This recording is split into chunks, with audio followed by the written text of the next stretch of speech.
Hey, what is going on, everybody? Welcome to Upkick MMA, episode 208. I am Brendan. UFC 282 prelims. All right, we're going to cover the prelims here. We're going to go fight by fight, round by round, break them all down, try to understand some decisions.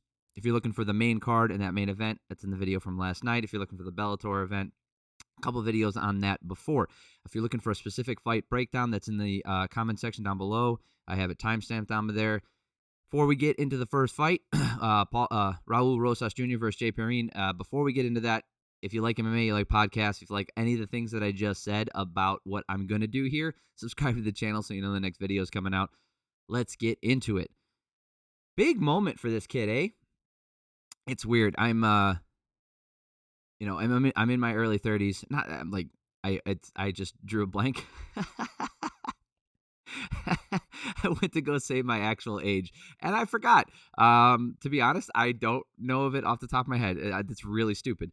It just doesn't mean anything to me anymore. But anyway, so I'm in my early 30s, so it's weird for me to say this kid when I'm watching stuff in the UFC, because I have been watching since I was, 16 years old. And it always takes me back to that in my mind. Like, my fandom has never left that.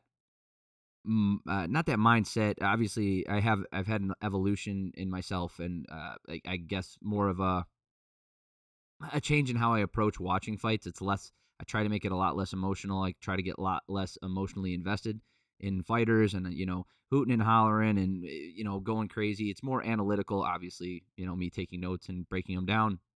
But part of me always goes back to those moments where my friend Hassam, I talked about him last night. We still watch fights together. He's one of my best friends, and he invited me out to go watch the first UFC event. I remember watching start to finish. Obviously, I had seen highlights and things on Spike TV and stuff like that. But the first event that anybody ever invited me to go watch, we went to watch Randy Couture versus Tim Sylvia, and I was hooked. Right now, if my fandom has gone back and forth. I know I'm on a little bit of a side. We're going to get into the fight real quick here, but it just, a part of me always goes back to those moments in my head, whether I'm thinking about it actively or not, where as a fan, when I'm watching these guys fight, part of me always thinks like, oh, they're about the same age as me, or they're older than me, or whatever. And then I have to take a second thought and realize I'm like, oh shit, I'm like 14 years older than this guy, or I'm he's the same age as me. It's just a weird thing for me now. So that's why I said, like, it's a big night for this kid. Raul Rosas Jr. defeating Perrin versus via the rear naked choke. Oh, okay. So they say neck crank. That's fine. Either way is fine with me. He got the back and like an early takedown. He had control for 2 minutes, and he ends up getting the rear naked choke. It's a really good finish for him. I think he's 18 years old, if I'm not mistaken. Yeah, 2004. Dude is born after the year 2000, and I know there's other fighters in the UFC who are also born after the year 2000, but to make your UFC debut and be the featured prelim, which is also kind of weird, they're really pushing this kid. And I didn't speak to it because I don't break down the Dana White Contender Series very much. I haven't heard a lot about it, like people like asking to do those kinds of things. I get more traction on my other organization stuff than I do on the down the line, deeper cut UFC things. And now's a good time, as good a time as any. So he's 18 years old. I mean, this kid is. He had the one win on the Contender Series. He's 7-0 right now.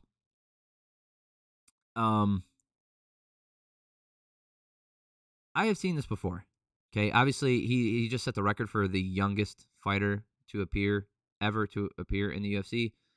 I've seen this before, where someone comes out insanely skilled, very young, and has not even bad careers. Like, you look at someone like Roy McDonald, who was very talented, and everybody talks in these terms of timelines fighting in the UFC being linear regardless of the time that you start fighting. Let me explain what I mean here. So if I if you and I were both to fight in the UFC for 10 years, right? And I started at age 18 and you started at age 25. And let's say you got into MMA much later in your life. Let's say you got into MMA in your 20s and I got into MMA in my early teens.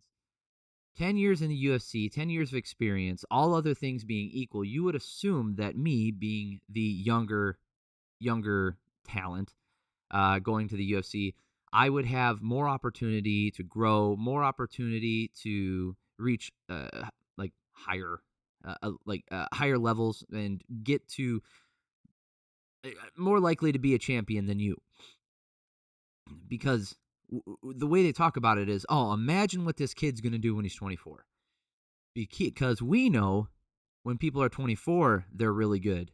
For, in our head, we say, oh, this guy at 24, he's really good. And then he has 3 years more of experience, and like, look how good he is. Therefore, this kid's 18, so he gets 6 more years of experience, even just to be 24. Imagine how good he's going to be. I'm not saying that this can't happen. Absolutely, it can. He has the skills to do it, and if brought up correctly, I can totally see it. But we've seen it before in the past with Sage Northcutt, right? I would argue that was maybe more misplaced, but we don't know because, we haven't seen the rest of Rosas. Like, we don't know how his UFC career is going to turn out. Maybe he's going to be a Sage Northcutt. Maybe he's going to be a Robbie Lawler, who he was a huge fan of as a kid. Kind of cool. Robbie Lawler had the previous record for being the youngest. He was this young up-and-comer, this destroyer, this kid who just was wrecking everybody. And then he just went away for a long time, had a lot of losses, went up in weight classes, and he just disappeared from the UFC picture.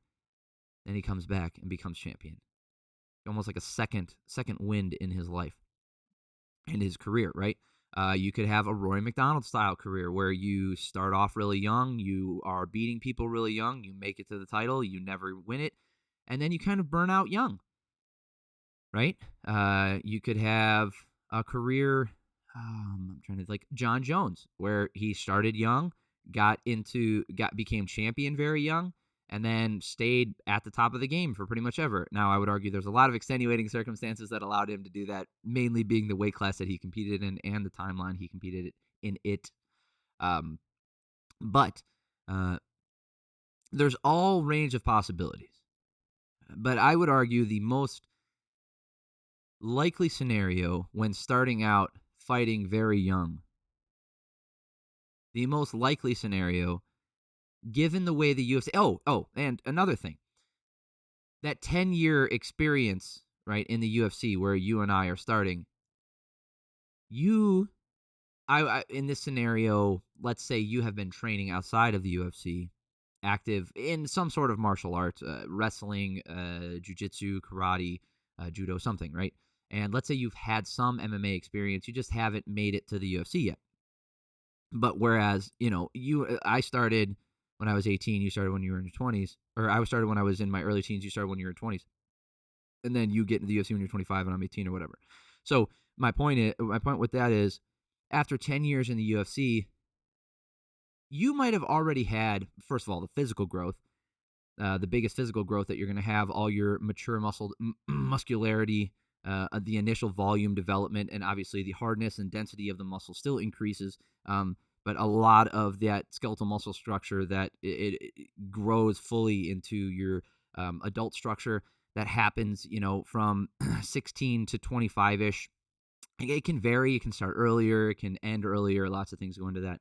And then mentally, obviously, the human brain isn't fully developed. The frontal cortex isn't fully developed until, on average, you're 23 years old. So there's cognitive development. And then on top of that, you're dealing with a UFC schedule and UFC competition where you don't usually give me fights.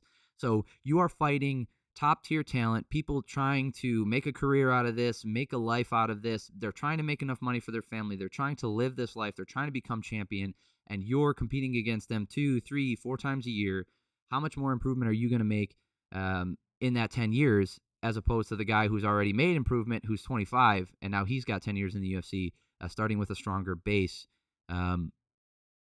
There's a lot of factors that go into it. Okay, this is not a linear development schedule. This is not a one-to-one. You can't just say because he's young and he has this much time and he's insanely skilled, he's clearly going to be champion or he's clearly going to be a top contender. You have no idea. Even the guy I mentioned who managed to win the title and stay at the top, John Jones, can you think of a situation in which he got a break from that schedule, both with injuries from his opponents and himself, and then the legal trouble outside the UFC that kept him out of the octagon? Like, we don't know because you can't know what didn't happen, but I would argue that had a net benefit for his physical development and his career development when it comes to getting wins in the octagon, not necessarily making the most money career-wise or becoming the greatest of all time career-wise, not like that. Just staying essentially undefeated for his entire UFC career so far.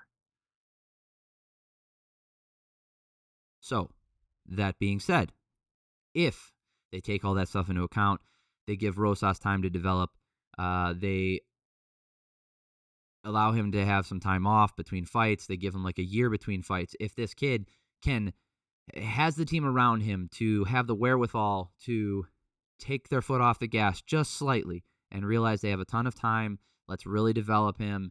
And yes, he might have the skills right now to be champion. I don't think he does. But let's say they think he does and he believes he does, and maybe he does. And they throw him to the wolves and they throw him into the deep end, and then he has a couple wins, a couple losses here and there, and let's say his career is 5-5 in the UFC, and now he's, in his early 20s. What does his career look like then? What have you really done for his career? I probably made a lot of money. That's good. And if that's what your goal is, to just get as much money really fast as possible with this kid and take advantage of that while you can, then maybe that is the strategy. But if you're looking for long-term success, I would argue that assessment after every single performance, time to develop physically, mentally, and technique-wise, can lead to a very long and prosperous career for anyone, to be honest, but especially someone who's 18 years old. Because that guy who does come in when he's 25, he has a truncated timetable as far as his physical prime goes. So someone like that, they have to fight actively. They have to fight 2 or 3, 4 fights every single year. Whereas Rosas doesn't. He can be in the UFC for 10 years, fight 2 fights a year, or 1.5 fights a year if you average it out, right? And have 15 fights before he's 28 years old. That's an insane pace to do from 25 to 28. 3 years, 15 fights. That's a lot, man. That's averaging a little over 3. That's almost 4 fights a year. Sorry.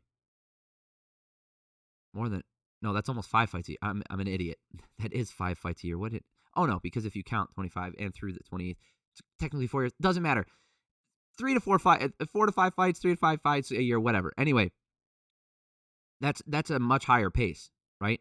And in order to hit that at 28 to have the same amount of fights as that kid does, you're going to have to fight a lot more often. So that's why they have to have that push.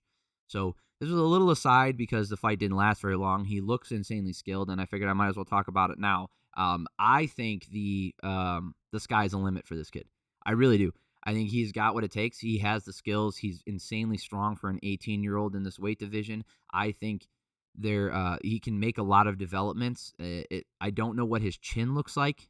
Right, we haven't seen him get cracked. So if he can protect that and keep that and develop, the strength around his neck to allow him to absorb some of this damage from some of the harder striking guys. I know you can't just train your chin. That's not how it works. I understand that. I'm just saying there are ways to, and also develop ways to take punishment in a safer way, take punishment in a more constructive way. Dude, this kid, like all that stuff I said, now into what I think is most likely to happen. If I just had to take a blanket guess and you had to say, hey, bet all your money on an outcome for him, what do you think it is? I think he makes I think he gets a few good wins and probably loses to a contender, and then bounces back and forth there for a while, and then he's going to hit a career crossroads. That would be my guess, because I've seen it so many times. I've seen it so much. The odds are in my favor when it comes to that guess. Now, what I hope happens is that he takes time to develop and get all this stuff done, to advance, take care of himself, his family, all that stuff. And if he does things right, if do right, no can defend. If do right, he can champion. I really do. I believe that. I think he does have the skills to be champion, especially when he's fully going to be fully developed. 5 years from now, you don't exactly know how the division is going to shake out at that time. There is an opportunity for him to slide in when the division is weak, or maybe when the matchups are favorable for him. Even when it's not, maybe his skill level has just skyrocketed so far that he's dominating people in this division. I think he has all of the tools to do that. I think he has all the time in the world to do that, and he can really time his rise and his run in the UFC to give himself a chance to be champion, and I think he has the abilities to do that.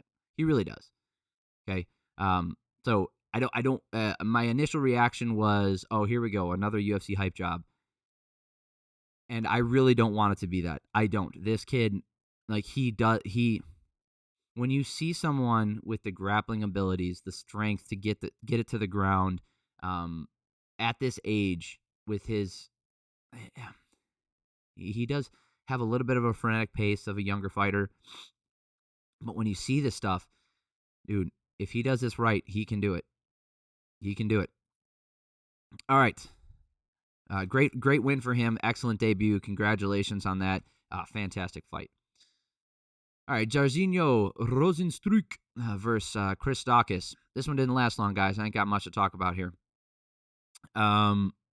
Rozenstruik landed, a left hand, then a knee, then a right hand, and he just didn't stop and got the finish pretty much right away. How long did this fight last?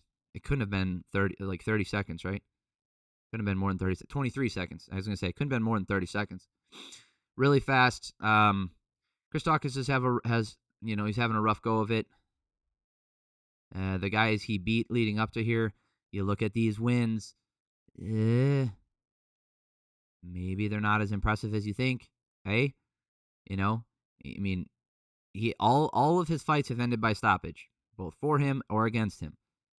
And maybe he's an all-action fighter who's just fun to watch, but I don't think he has a heavyweight chin. I know Rozenstruik hits hard, but the way he landed that and the way Daukaus took that punishment, not great. As far as Rozenstruik, we'll get into the rankings a little bit here. How does Rozenstruik's record look overall? I think he's this win doesn't count. We all know it. Look at the wins that he has. Junior Albini, who I don't know if he's still in the UFC. He can't be in the UFC anymore, right? There's no way Albini's in the UFC. No, his last fight was 2019. 4 losses in a row. So that win means nothing. Alan Crowder, that's a nothing. Andrei Arlovski, that's a good win over a crafty veteran. I'm not going to take that away from him. Okay? Alistair Overeem and Andrei Arlovski, I've talked about it too much. I couldn't even stamp them because there's so many videos. I love the way they've extended their careers. You want to learn how to extend your career and fight for the longevity of your health and your wellness and productivity as a fighter. Watch the way Alistair Overeem and Andrei Arlovski has fought over the last 5 to 8 years. Both of them. Watch the way they fight. That's how you do it. It's not the most exciting, but it's a good way to extend the life of your career. So, a win over Andrei Arlovski, who's very crafty and can eke out victories over a lot of people. That's a good win. I'm not going to take that away from him. The Overeem one, he was getting tooled up the entire time. He lost 4.5 of the 5 rounds, and then he lands one punch with, I think, 12 seconds left. There's 10 seconds left in the fight, and Dan Milgaga stepped in without giving Overeem time to even stand up. Rozenstruik did not follow up. That does not count as a win. And he gets knocked out by Francis. I mean, a lot of people have. That's not a horrible win.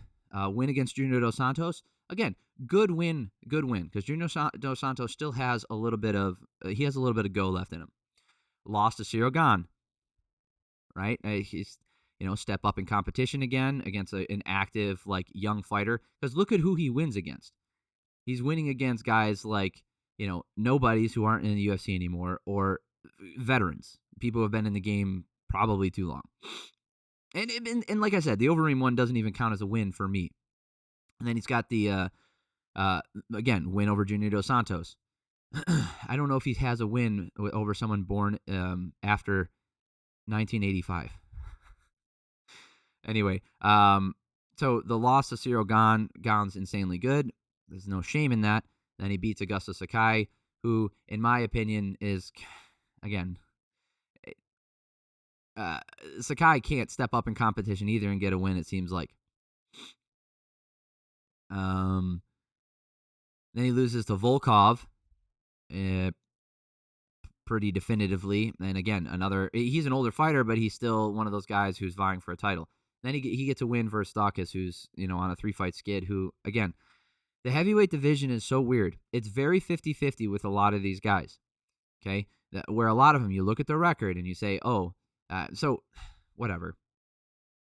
He's not a bad fighter, okay? I really dislike the fact that they count that as a win for him against Arlovsky.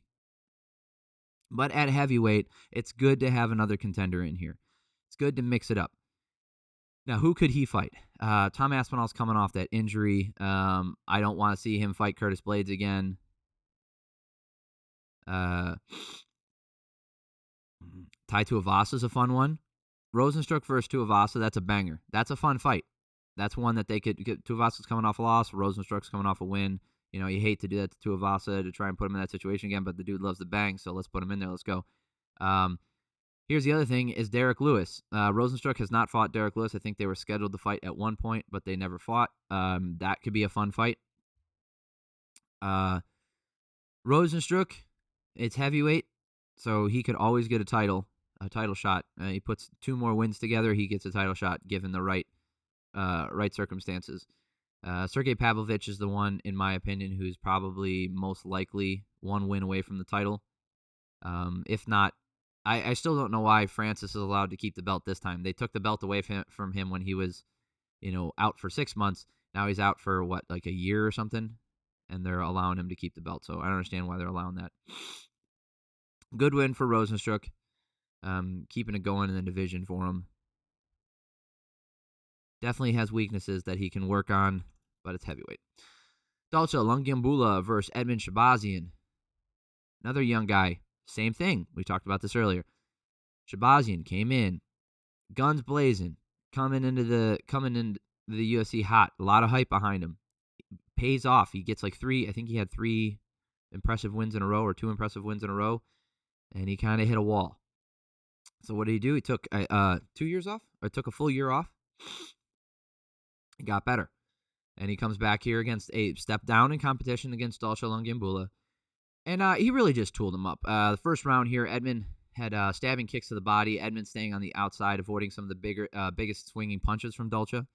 Lungiambula was looking for a takedown, didn't get it. Edmen flipped it around, and now he was doing work in the clinch.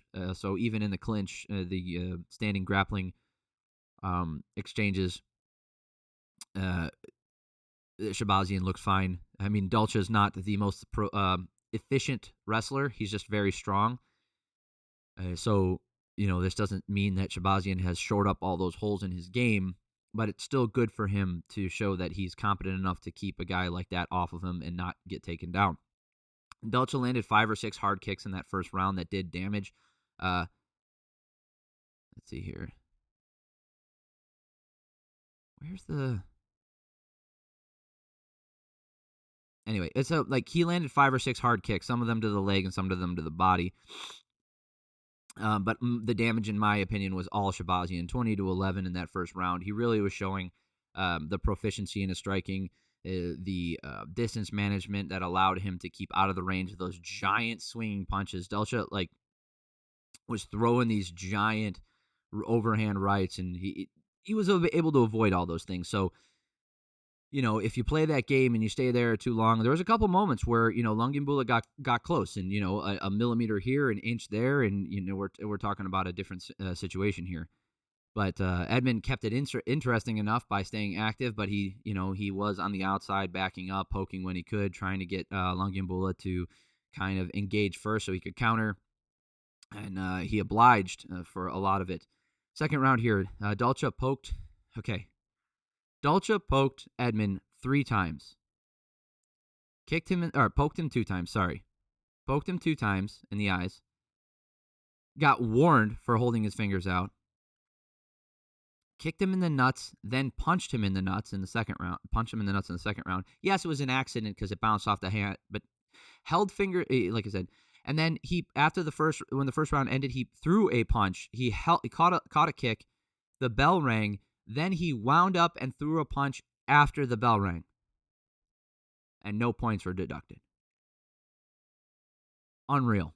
Edmen landing to the body really well, skirting on the outside. He landed a beautiful knee, dropped Lungiambula, then followed up, unloading, and got the TKO finish. It was a good win for Edmen. I'm happy to see him kind of put it together. It's nice to see. He actually put 5 wins in a row. It's nice to see. Oh, no, I was right. 4 wins. Oh, no, that doesn't count. Oh, yeah. Anyway, the point is, it's good to see somebody come out on the other side of the UFC hype train after it getting derailed and putting it back together again, okay? I really do enjoy that. I'm not a fan of the UFC hype train in general. Focus. I am not a fan when the UFC tells me who the next big thing is, or tells me who I'm supposed to root for, or tells me who I think should be winning this fight. I'm not a fan of that stuff, okay? It awakens something inside of me that I've had since I was a kid where I'm contrarian, and I'm just like, you know what? Now I just don't like him because you want me to. You want me to like him. You know what I mean? And yes, is that immature of me? Absolutely. But I just don't like it. Let me decide for myself after watching him what I should be thinking. And I'm not saying don't put promotional push behind fighters, but this whole thing where like they can do no wrong and they're the future of the sport when they've had 1 fight in the UFC, 2 fights in the UFC, let's chill it. Even if you're right? They're not even a broken clock one time a day. They're like a broken calendar, so they're right once every 10 years or something. Do you know what I mean? Like, they're right one every out of 1,000 times or something. And I don't know the exact numbers when they pick, their promotional push. They can get it right sometimes, and it's fine when they do, but it doesn't make me a fan of that person because they told me to be a fan of them. I understand that they want to put promotional push behind certain fighters, like this young kid that we talked about earlier for Rosas Jr. So I understand that stuff because then when they do make it, you already have built the fan base. I absolutely get that, totally understand it, and I get the business sense. I'm just saying, if you tell me who I'm supposed to root for and I'm supposed to think the next big thing is, you know what? Nah, I'm good. Shavkat Rakhmonov is a fucking animal. And no promotional push. Undefeated. Hamzat, on the other hand, tons of promotional push. Almost gets a title. He's in the title picture. If you don't know who the two guys, you don't know who Shavkat is yet, I mean, you should, but go look at some of his stuff, and you'll see what I'm talking about. So, Shabazyan, he beats Darren Stewart, Charles Byrd, Jack Marshman. That was a good win. Brad Tavares knocks him out. That's what pushed him into the Derek Brunson situation, and then he gets kind of dominated. Beat by Jack Hermanson, which, no shame in that, but, that's another loss in a row. And then Imavov. Well, now that doesn't look so great, does it? So takes a year off, comes back, and steps back down in competition, kind of where he should have been. In my opinion, he should have been fighting a Dalcha Lungiambula after Brad Tavares or around that time. But he got the promotional push and that hype train, and it just shoved him forward, and they were trying to shove him into there. They were trying to make him the next big thing. He just wasn't ready for it. Most people aren't. They're not going to be. Okay. Chris Curtis taking on Joaquin Buckley. Good fight. Fun fight. First round. Chris Curtis ends up getting the finish in the second round. Buckley landed a few good kicks early. Curtis was working the jab. Curtis landed a left hand really hard, but Buckley was not stunned even a little bit. I mean, that was a really hard shot. It was kind of surprising. Curtis landed a kick to the nuts. Good job. Curtis was doing a good job keeping his high guard and catching most of the kicks and the punches on the arms. Curtis landed a few good shots in this first round, but the volume of Buckley was really the difference maker, and a lot of them also had enough pop on them to give him the round through the damage that he did. So I actually gave Buckley the first round here, 29-19. I'm actually curious to see how they had the scorecards. Yep, all three judges had that first round for Buckley. So, second round here, more of the same, but here's what was different. Curtis was moving forward more, and Buckley was taking his time, being more patient, looking for openings in the guard of Curtis, taking his time and adjusting his feet, right? So he would step off to the side to throw a strike from a different angle to get through that really high guard of Chris Curtis. And that takes some power off of it because you're moving in the wrong direction. You're not quite planting and just whipping out a punch. So you don't have the kind of pop and the power on each punch, but they were landing more often, and he was doing good damage with those things. And then Curtis just landed a left that put Buckley on his ass, and then he followed up, right? So that didn't knock him out flush, but the follow-up strikes, he caught him a couple times on the ground and put Buckley out. Curtis is, he's the real deal. He is, man. I think is he ranked? I think he was ranked number 15 before this weekend. Yep. So he might move up a little bit in the rankings here, but he did just fight a guy who was unranked. You got Dricus du Plessis here. They're both around the same ranking. Both coming off of wins, fighting on the same card, same timeline. You know, you want to put him with a striker, although du Plessis did use his grappling. You want to put him with another striker? Hey, you got a fun one, and you know they are all action. They want to bang, so those two would put on a banger of a fight. I mean, you're going to lose a contender possibly, but du Plessis is pretty young, and Curtis is, really got one shot at this run, being I think he's 35. So he's got like one shot, and it got slightly derailed because of he stepped up on short notice to fight Jack Hermanson. But, that didn't really hurt his stock too much. Went to a decision. So it was more of like a sidestep than a total derail. A little bit of pause, but he's back on track, and, a win over du Plessis. I'm never a fan of killing off two contenders in a fight like that. So as much as I want to see it, maybe I take that back. I'll take it back. Darren Till's probably going to drop out of the rankings. He already fought Jack Hermanson. Roman Dolidze, that would be a fun one. I think he would fuck Dolidze up on the feet. Or he would find a way. The du Plessis, have him fight like a Gaslam. Can have him fight an Imavov. Oh, no, he's going to jump up the ranking, so I wouldn't put him there. There's a lot of really good matchups in here for this. Du Plessis could take on a Jack Hermanson. Jack Hermanson is coming off that loss from Dolidze, so, if you're really trying to just build names off of Hermanson now because you don't think Hermanson has what it takes to be the champion, is a good test for him. Big step up in competition. And somehow, I don't know how du Plessis has gotten away with his style as much as he has. It's crazy. I mean, he's going to get punished, but it's fun while it lasts. All right, Alexander the Great Hernandez taking on Billy Quarantillo. So, Quarantillo, crazy cardio, and it pays off in here. He ends up getting the finish in the second round. The first round here, this is also Hernandez going down to 145. I don't think that was a right move for him. I don't think he was being beat because the other guys were bigger than him at 155. That wasn't it. I think cardio was an issue and game plan as well as just certain skills that he's, lacking or needs to work on. And just the proficiency of those skill sets. So the low kicks and the output from Alexander looked really good in this first round. Billy just had some constant output as usual. He also looked good. Hernandez got the takedown on the way up, landing a right hand and a knee. The left hand from Alex was landing a couple times. Alex ducked under a right hand and got a beautiful takedown right into an arm triangle attempt. There was an elbow from Hernandez that opened up Quarantillo, and he was bleeding pretty bad. It's a good round for Alex. Looked great at 145, 32-19. But he's always a fast starter, right? The worry isn't, is he going to look good in the first round or going to be competent in the first round? It's how is he going to look in 2 and 3, especially now the fact that he's actually cutting more weight. So Alex getting the back, he kept the pressure on the feet, and then he could just tell he faded. It just almost instantly in the second round when he came out. Billy looked good.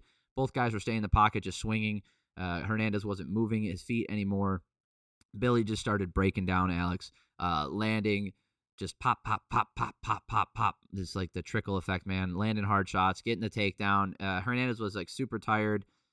He didn't quit on himself. The referee had to step in there and stop it. He did not quit. He did not drop to his knees and just call it. A lot of fighters do that and could do that, and maybe it would be a smarter move career-wise. But, he's not a quitter, right? He's not a traditional quitter where he just, like, gives up when the going gets tough. It's just when the cardio saps, like, he really fades hard. He really fades. I mean, look at his career. Like, he hasn't...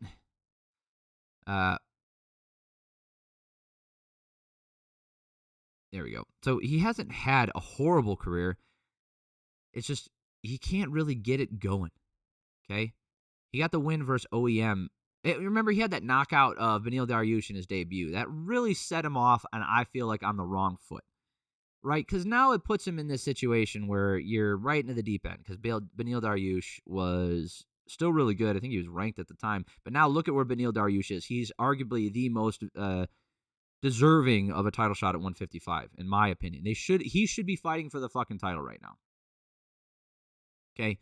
Alexander Hernandez versus OAM. That was a fun fight, and he ends up getting that win over 3 rounds and just did more. OAM wasn't able to handle it, which is crazy to me when you look at OAM now in the PFL and how proficient he is with his grappling and his striking and how good he is.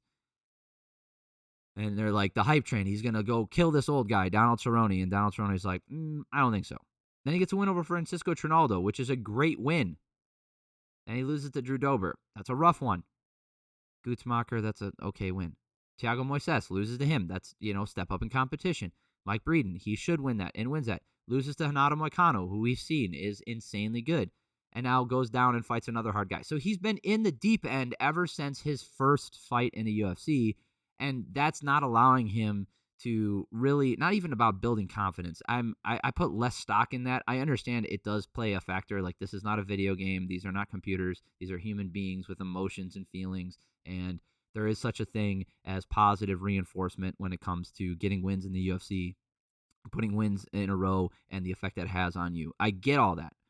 I just don't put as much stock into it as some of these pundits do, that the commentary team does, of like the confidence going forward that you're just unbeatable. Like, I understand that when you haven't lost, that confidence can add in more. But the deeper you get into your career, a couple losses here and there, like being a part of you, like, again, it could affect some people more than others. Fine.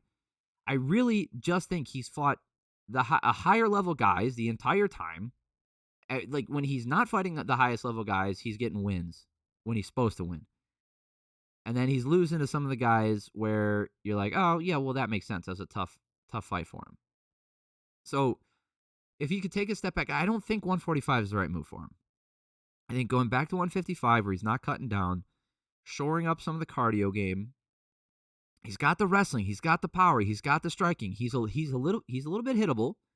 Okay, he can use some defensive soundness, but the guy just has had a rough schedule, and he's not able to put a bunch of wins together in a row. So now he's making decisions like, oh, well, I'm going down to 145 because I'm giving up 12 pounds on fight night. But look at the guys you lost to. Are you losing because they're out grappling you? No. Are you losing because they're so much bigger than you and that's what's making you no. Like, he has what it takes to be a skilled fighter at 155, and he has the talent to challenge. He needs to shore up his cardio or a game plan that allows him to maximize what cardio he has available. Okay? Because Not everybody is going to have Frankie Edgar cardio, Nate Diaz cardio. Not everybody's going to be able to go the distance. Not everybody's going to be able to do the Kobe Covington technique where you just exhaust your opponent by constantly running forward into their face and putting your head in their chest and just going to town. Okay? That's not an effective technique for everybody because not everybody can do that with their cardio.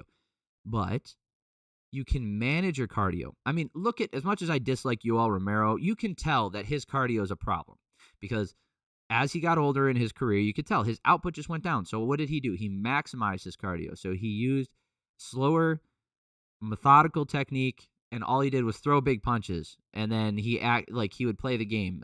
I don't want to talk about it because it makes me angry because now he's getting a title shot in Bellator. But anyway, like, did he have the cardio to just wrestle for 15, 25 minutes? Absolutely not.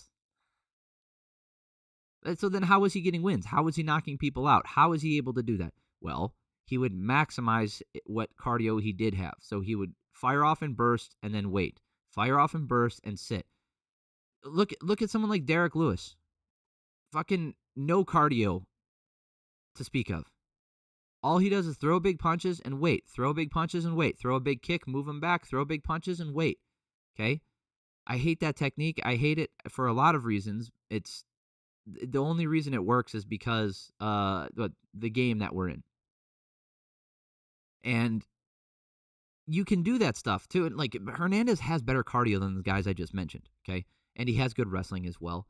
So there's techniques he can use and game plans he can go in with that will allow him to maximize his ability to win rounds and still be able to get finishes when it's possible, but really win rounds in a smarter way and not tire himself out like he did in the first round. Because that output in the first round, he won that first round by a lot, but he wasn't putting Quarantillo away. Okay, so it's not wasted energy, but when it comes to, if you have 100, right, cardio, like that's your stamina bar, and you use 50 of it in the first round and you don't get the finish. Actually, I would say you use 75 of it. So you're down to 25, and then you get a little bit back. You go back up to like 30 to start the second round, and you didn't get the finish, and nor did you challenge your opponent to like drain his gas tank down to even the level that yours is at. Well, now I would argue that that's not effective. That's not effective in the long term because eventually this is going to happen.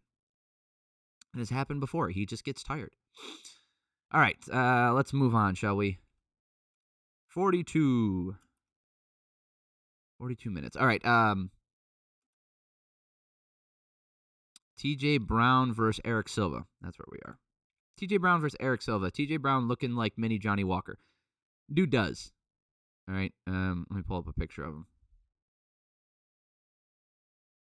He looks like mini Eric Silva. I don't want to hear it. Come on now. That's mini Johnny Walker right there. He's jacked too, just like Johnny Walker is. TJ Brown landed a huge right hand in this first round. Brown in on a takedown, stuck in a guillotine attempt for a bit. Then they ended up standing up. Finally able to get the takedown. Silva was hanging in there, and he reversed position, able to do like the Dagestani hip ride. Then Brown reversed and got the Dagestani hip ride. Back up, Silva got the takedown. Lots of up, down, up, down. Also, quick note. This is when you can tell where someone's limit with the English language. It's not to say that I haven't flubbed up things in the English language or that my diction is anywhere near the level that of these commentary teams are. But when someone like DC says Silva, like Eric Silva, he's tall and he's got that length, and that's not a traditional takedown, but he got that trip, and those are the intangibles. I'm like, what? Length? Something that you can measure and touch? That is the definition of tangible. Intangibles are things that you can't measure, DC. Intangibles are like willpower, grit, determination. What is it? I mean, yeah, like with the ability to take punishment, like like a strong chin. I mean, technically, I guess that could be measurable, but there's so many variables for humans. Like, I would argue that is not a measurable thing. That is intangible. Those are intangibles, right? Intelligence. Like, yes, you can work on it, but intelligence itself, not knowledge or abilities, but that's intelligence. And you can even measure intelligence, but there's something about like intuitive intelligence. Anyway, I just thought it was funny that he said, like, those are the intangibles, and I just instantly am like, that's the opposite of what that word means, DC. The dude's an Olympic wrestler. You know what I mean? Like, it's not his job to learn the English language. Like, there's nothing wrong with it, right? Obviously, he could pick me up with one arm and throw me across the room. Just because I know the definition of tangible and intangible doesn't make me better than him. That's not what I mean. I just thought it was funny that he says that. It's literally the opposite of the meaning of the word. Grappling went really back and forth in this first round. No big damage. Not a lot of striking either. TJ Brown did have the advantage in the striking numbers, 10-9.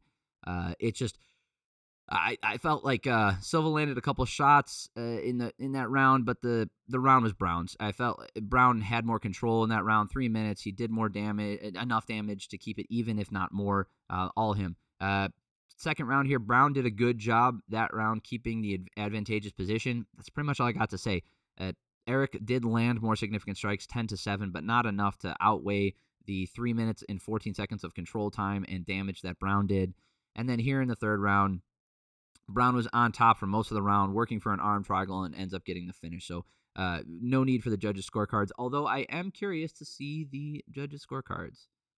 All three judges had both rounds for TJ Brown. Downtown funky stuff, TJ Brown. All right. Downtown funky stuff, Malone. Coffee black. Stephen Koslow versus Cameron Saaiman. Another guy from South Africa, I believe. Cameron is. So this one got a little sloppy, and some not shady stuff, because it wasn't intentional, but there was some really stupid things that happened, and stuff that I don't like. First round, Koslow got the takedown, works his way to mount, got reversed. Started to work off his back. It was back and forth grappling exchanges. Saaiman got the better positions, and he was on top more, and he wasn't able to do much, but neither did Koslow.